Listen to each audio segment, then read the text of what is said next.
Welcome to the ReUseHeat training modules, Module 2, on business aspects of urban waste heat recovery investments. My name is Kristina Lygnerud and I work at the Swedish Environment Research Institute. The contents of the model are 5. First, we will discuss the possible future of district energy to see that urban waste heat is a future technology. Then we will address urban waste heat recovery, the stakeholders and value chain. The third item is to understand bankability in urban waste heat recoveries. Then we move on to factors to consider for urban waste heat contracts. And we conclude by key learnings on urban waste heat business models. On the note of a possible future of district energy, in the future, it is quite likely that we will have limited incineration in our power plants. The waste fractions will be lower because we will have a circular economy. We will not have fossil fuels to resort to, like oil, gas, or coal. And forestry residues will have an alternative use. There will also be an increased focus on the district level, where we will use locally available heat sources. Most likely, there will be solutions adjusted per district, and we will have an array of networks where some are warmer and some are colder. And if we have already got a district heating network in the city, it will be kept as a balancing agent to supply heat just on time or on demand. And the core business of district energy then is most likely to distribute heat, and the main asset will be the network. In the future, we also believe that green heat will be a standard. We believe that all buildings, both old and new, are energy efficient. The role of the energy partner has shifted to become a partner, providing heat when it's needed, on demand, and recovering waste heat together with prosumers. We believe that urban waste heat recovery is a future technology.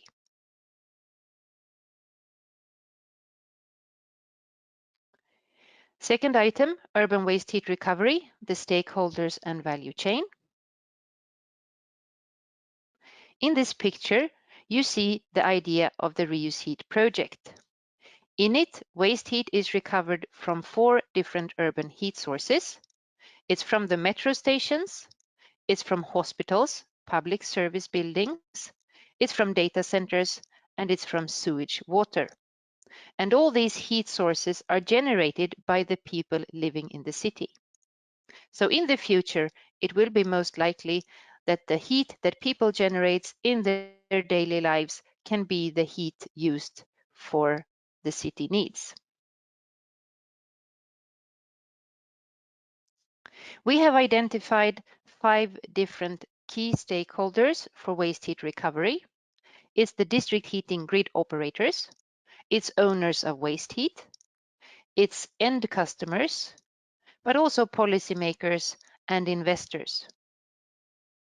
They all are different parts of the puzzle that has to be put together. The stakeholders are different and they value urban waste heat differently. We have made a number of interviews in the project and we identify that the district heating operators are looking for green solutions and also to expand without investing in large new production units. Rather, expansion by local and urban heat sources is desirable. And they also are looking for a relationship with prosumers. Those who have the waste heat can also sell it into the companies and there can be a long-term relationship with a win-win arrangement. Then we have the waste heat owners. They are increasingly realizing that they have a valuable asset on their hands. Often the waste heat is a side effect from the core business that is undertaken in different processes. And this heat is now something that you can make a profit on. And this is a key driver for those stakeholders. And they are also then very interested in becoming engaged with their energy company to become prosumers long term. On the end user side, we see that there is an interest for green energy where the urban waste heat recovery have a good fit. And also there is an interest to obtain local energy sources. This is also a tick in the box for urban waste heat recovery. Then on the side of policymakers, the policymakers are facing a number of challenges on the climate level where green transition is a must. This is also in line with the urban waste heat recovery investments, and this is what they are looking for when turning to urban heat source alternatives. A side benefit is also the provision of local jobs. When harvesting local heat sources, there will be more local jobs. And then the last stakeholder would be the investor. There is a large demand for green energy, and the investors are looking for opportunities to invest in green energy solutions.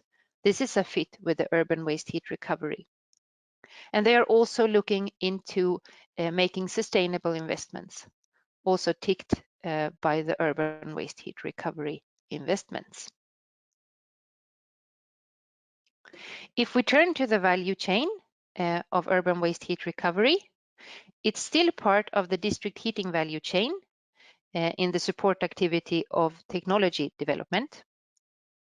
As a result, it has its own primary activities, but it shares the support activities of the ongoing district heating activity.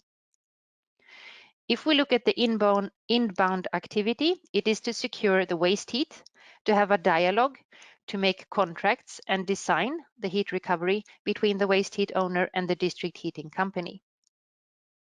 For operations, the installation and use of a heat pump is crucial, and the monitoring of performance is key.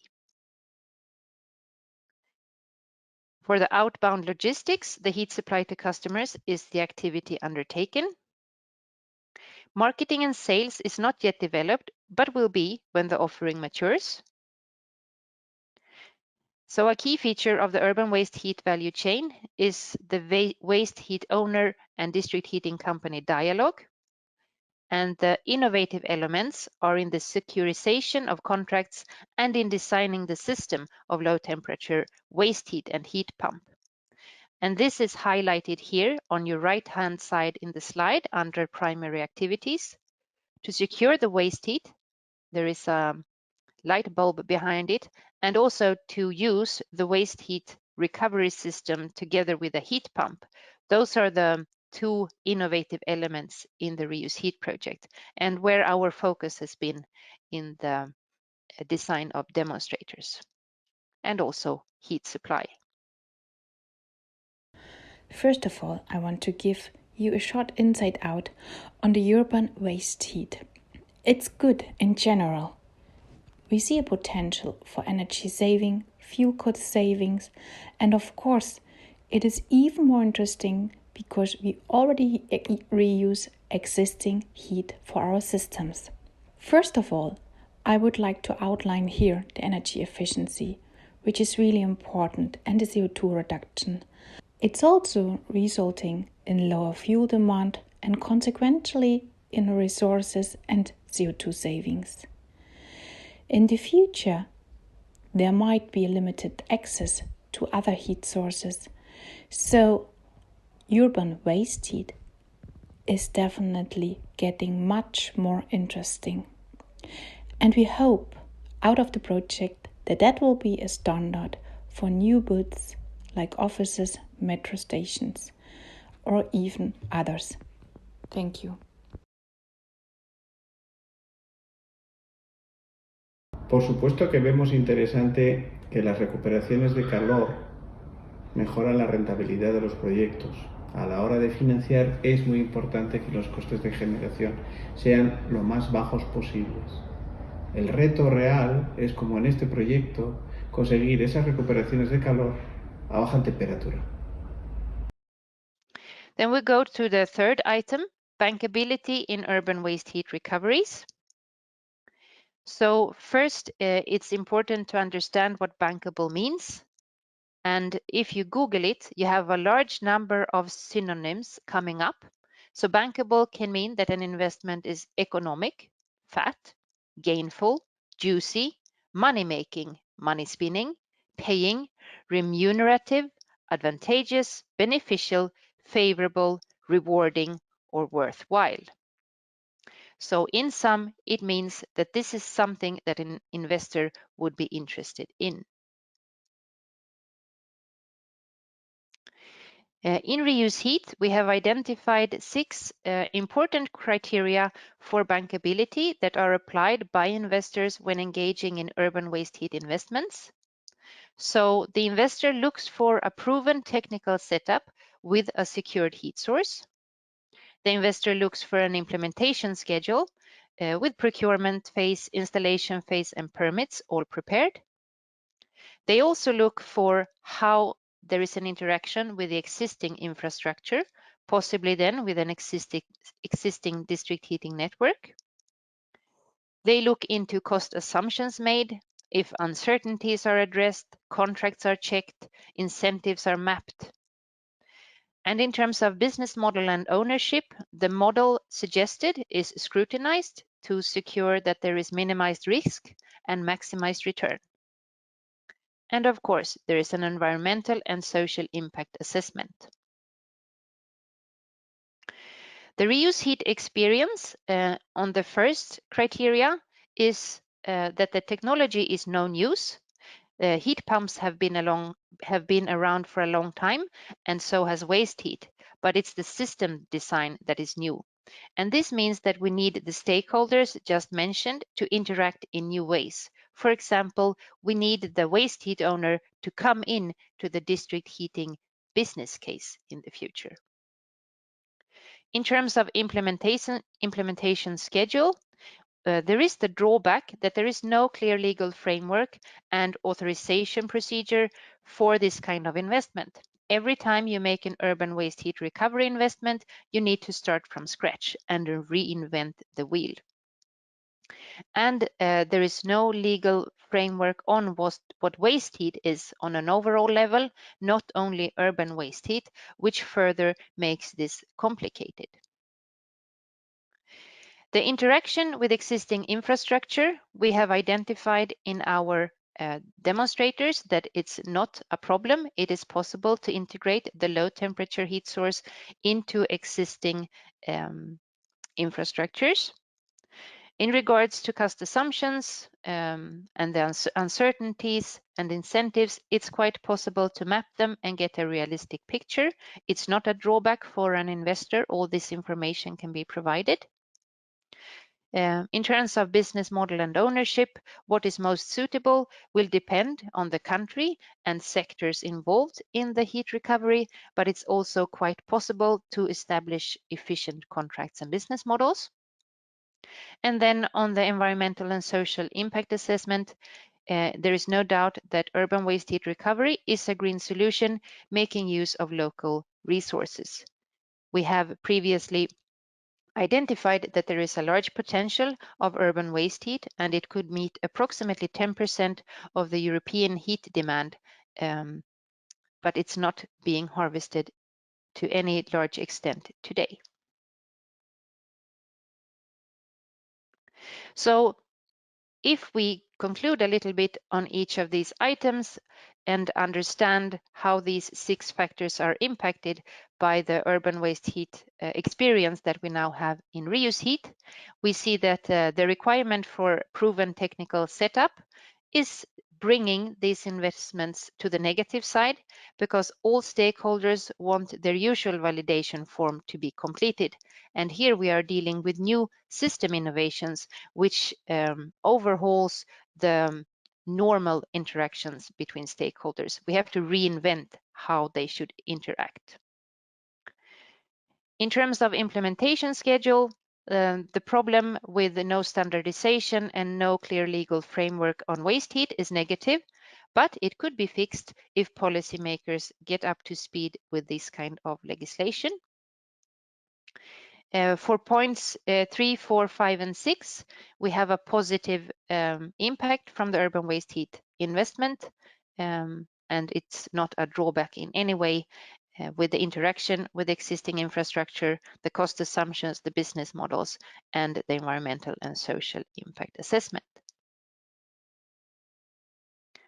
So to conclude on this note, we need some stakeholder actions in order to make these investments fully bankable. So for the technical setup, we need everybody to be involved and to understand that for this kind of investments to happen, new stakeholder interactions are needed. For the implementation schedule to be improved, we really need the support of the policymakers, allowing standardization and legal frameworks. And then for the other 4 points, we have the need of ongoing pilots and demonstrators to solve the matters of how to interact with the infrastructure, make contracts, business cases, and good outcomes in terms of environmental and social impact assessments. And here a large responsibility to continue this pathway lies on the district heating operators, but also on the waste heat owners. So to conclude on the bankability side, we know that the technology is there and it's about the will to roll it out, the will to make green investments now. And it necessitates new stakeholder combinations. And if we manage, we can build really nice future heating systems for cities. In the ReUseHeat project, we were trying to support bridging the gap for a highway to 2050 to reach climate goals and such. And we have suggested to have a credit facility for urban waste heat. In sum, we would see that it's a one-time arrangement to kick this thing off that would be limited in both time and credit. We believe that the necessary credit would be 20 to 30 million euro, and that it would be used for project investments of the size of 1 to 2 million euro.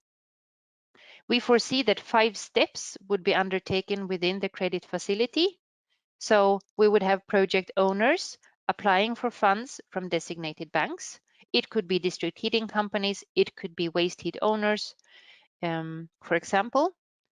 The designated bank reviews the credit worthiness of the project, and if it's positive, goes to the next step, where an independent project consultant validates the technology choices, the business model choices, and organizational plans.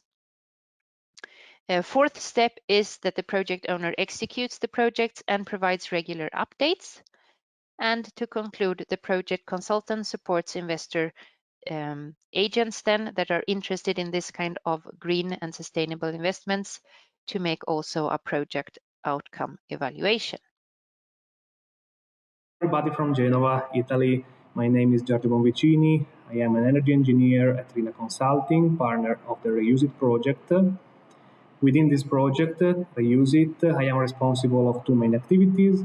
One related to the replication studies to foster the replication of ReUseHeat project solutions in other sites in Europe rather than the ReUseHeat demonstrators, and one related to the bankability of urban excess heat recovery investments. Within the latter activity on bankability, I proposed in the deliverable 2.2 of ReUseHeat project the creation of a credit facility to support the realization of urban excess heat recovery investments. The need for such a credit facility emerged from the baseline assessment carried out with interviews with relevant stakeholders, including commercial banks, institutional banks, investors, private companies, public institutions, etc., since we identified that these kind of projects, the one related to the recovery of excess heat from urban sources for feeding district heating networks, are typically considered as high-risk projects from investors. Thus, it's very interesting the possibility of having a public institution providing a guarantee to protect investors against the risks correlated to this kind of projects. Risks that can be related, for example, to the availability of the source, to the presence of off-takers for the recovered heat, to underperformance of some devices, etc. The proposal was presented in several webinars and workshops, even with the European Commission and the relevant institution, and let's hope it has a good follow-up even after the end of the ReUseHeat project. Enjoy the training. Then we pursue to item 4, factors to consider for urban waste heat contracts. In the ReUseHeat, we have spent a lot of time to understand what is important for different stakeholders, and we made interviews in 8 countries, and we identify that there are some main barriers for this activity to be undertaken. One barrier was already mentioned in regards to bankability, and it's this absence of legal framework for urban waste heat recovery. We have also identified that in many countries there are incentives for renewables and combined heat and power installations, but there are no subsidies for low temperature waste heat installations. Instead, it's competition with these other installations that are incentivized. There is an absence of standardized contracts, and there are diverging views of the value of heat. Often, the owner of waste heat tends to overestimate the value of the heat that they possess, whereas the district heating company only can make use of the heat during certain times of the year. So this is a very important issue to tackle before arriving at an efficient contract. As it is today, we have long payback periods on the investments, and there are many reasons for that. For example, the future damage costs of carbon are too low, so the greeniness of these investments are not capitalized on to date. And also these system innovations where you have to build up systems from scratch every time is also taking time and money, and bringing us to the low technical maturity of existing solutions. There are no on-the-shelf urban waste heat recovery schemes to implement.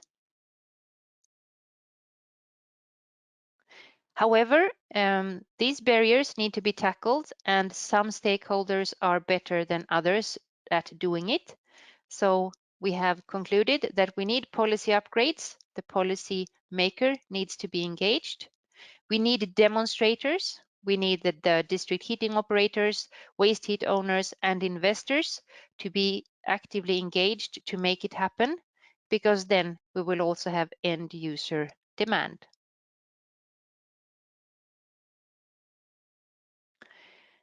In terms of writing the contracts themselves, we have identified that one item that is very important is to remove the asymmetric information. Much of this asymmetry comes from parties meeting that have no knowledge of each other's processes. So there has to be transparency and an understanding of each other's working processes. There must also be an understanding about temporalities. Will there, for example, be an annual maintenance period in the urban waste heat recovery unit? Then it has to be conveyed to the district heating company, and such things need to be settled. There has to be agreement on volumes and expected temperatures, and also mitigation clauses. If somebody fails to deliver what is expected, what will happen then? So the accountability is very important. And we have also seen that it's important to regularly update the contractual arrangements. And it's not just because the environment is changing, but because people tend to forget why they engaged in waste heat recovery. And it's important to keep the core idea alive and to have people that are tolerant to the counterparty, that there is a collaboration needed. And there has to be a win-win price of the waste heat, and shared incentives appears to be efficient across the value chain and for the investments. Hello, I'm Henry Wyn. I'm a Professor of Statistics at the London School of Economics. I'm a member of the ReUseHeat project and was a member of the Celsius project. I just want to discuss a few issues related to the pricing of waste heat recovery contracts. Now, we should think about these issues in the context of climate change, if only because in a few years' time we will cease dependence on gas. And at present, gas is used in CHPs, which is part of district heating. So we have to think of a future which includes waste heat recovery, heat pumps, electricity which is renewable, and so on. So that's the environment in which we have to think about these contracts. When we model, of course, this means that we should, at least for the time being, include CO2 into our equations, because that covers the environmental aspect. This brings me to a way to think about these contracts, and we call it TESE. T stands for the technical side, the equipment, the physicality of the contract. The E is the economic side, which I'll talk about in a minute. S is the social side. This is often neglected, but certainly there's been a kind of promise that these systems can cut the price of electricity for users and somehow help to solve the fuel poverty problem. And the final E is the environmental side, which I've just mentioned, particularly CO2. So let me come on to what we have at present as regarding these contracts. The easiest way to think about it to begin with is that things are going on and people are fixing prices, and broadly speaking we can classify the type of pricing that we have. The first model is that the waste heat is free, although of course there's capital expenditure related to putting the equipment in to get hold of the heat. The second would be some kind of fixed fee decided in the contract, so that would be the price per week, month or year for the heat, as I said, agreed as part of the contract. We could have a price per unit, so that the flow of heat would determine the outcome, and we could have mixed contracts, that we could have fixed parts and variable parts of the contract. And then finally, of course, as we know, the heat flows are seasonal, so we might have a seasonal aspect written into the contract as well. So that's in some sense, the status quo. Something is decided that we should fix the price in a certain way. Now, our approach is really very much a model-based approach. I mean, I'm a statistician. I work quite a lot with engineers and mathematicians, and my team builds models, and therefore we like the phrase model-based contracts. But models need KPIs, critical performance indicators. And in some sense, these have to be agreed between all the stakeholders, or at least the two principal parties. And in the ReUseHeat contract, we've listed out some of the important KPIs. Now, going back to the TESE side of things, we will of course have technical KPIs such as coefficients of performance, other such technical issues related to the heat pumps heat exchange and so on. But then we'll also have in some sense, automatically we'll have the financial side of things, such as return on investment, internal rate of return, net present value, kind of things which you have with spreadsheets. Now, we're lucky in a way that some of the standardized packages for doing this, like Osmosis and Energy Pro, already have the technical side, obviously, because they're energy models, but also have built in some of these financial aspects as well. That doesn't mean to say, just because the technology is in some sense standardized, it doesn't mean to say that the contracts are yet standardized, although most people say that they would like to have standardized contracts in due course. So let's assume the best of all possible worlds is that we have an agreed way of modeling leading up to the contract. So what about pricing? Well, if you're in finance, pricing is one of the important ingredients of any model. So it is the same for energy. You'll have the pricing, and you'll have of the waste heat, but you also have the other prices such as electricity price and gas prices and so on. So they'll be built into the model.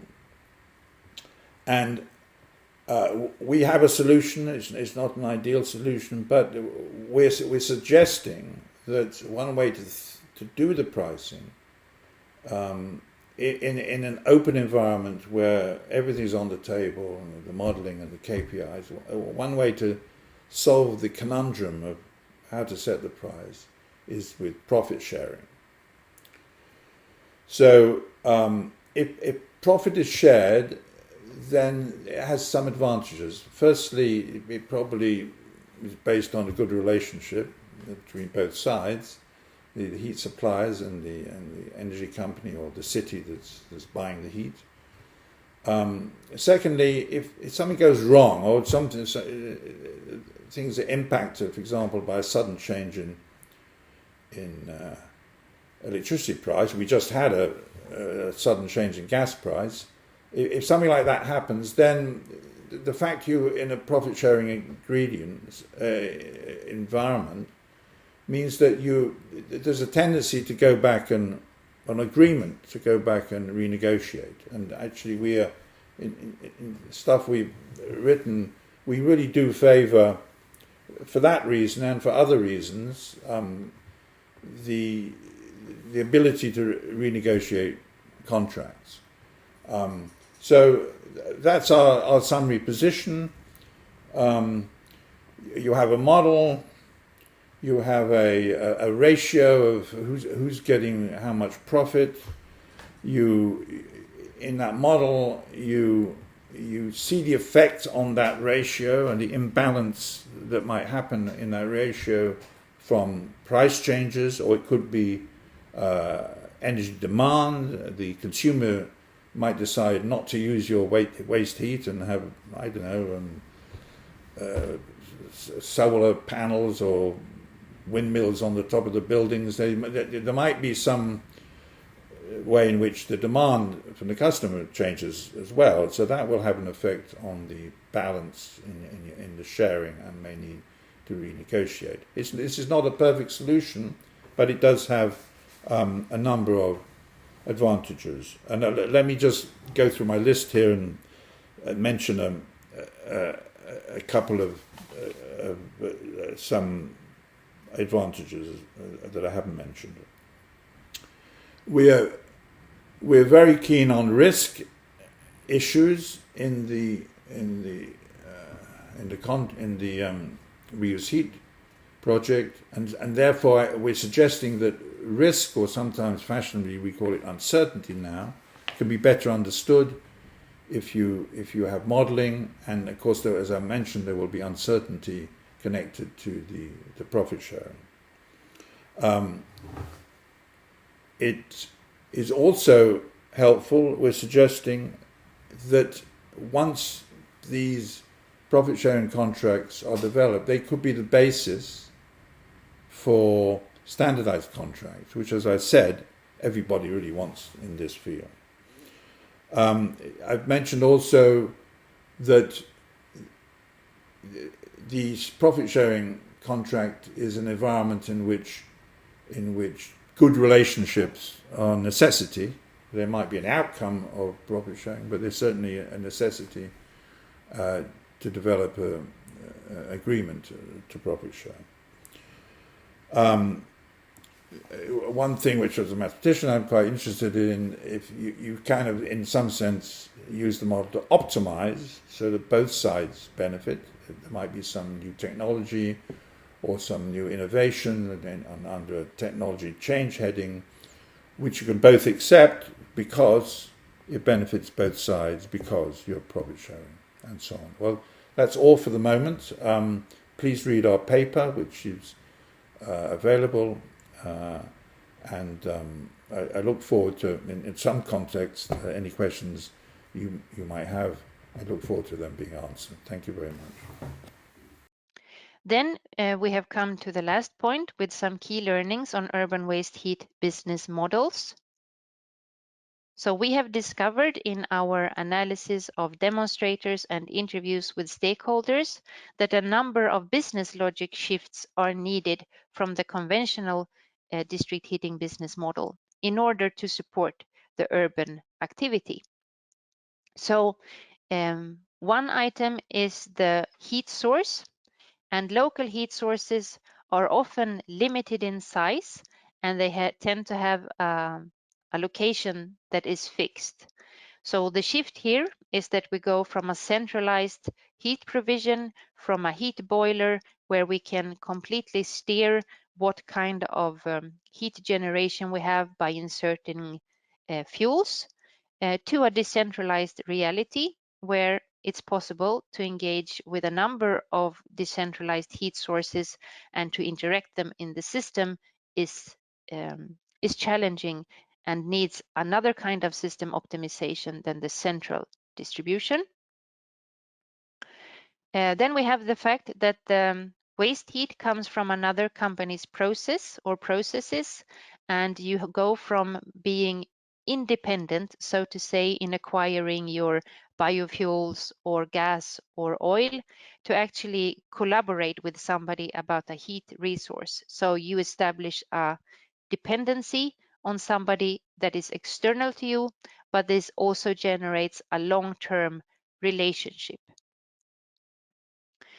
We also identify that system solutions need to be in focus from delivery at base of buildings to integration.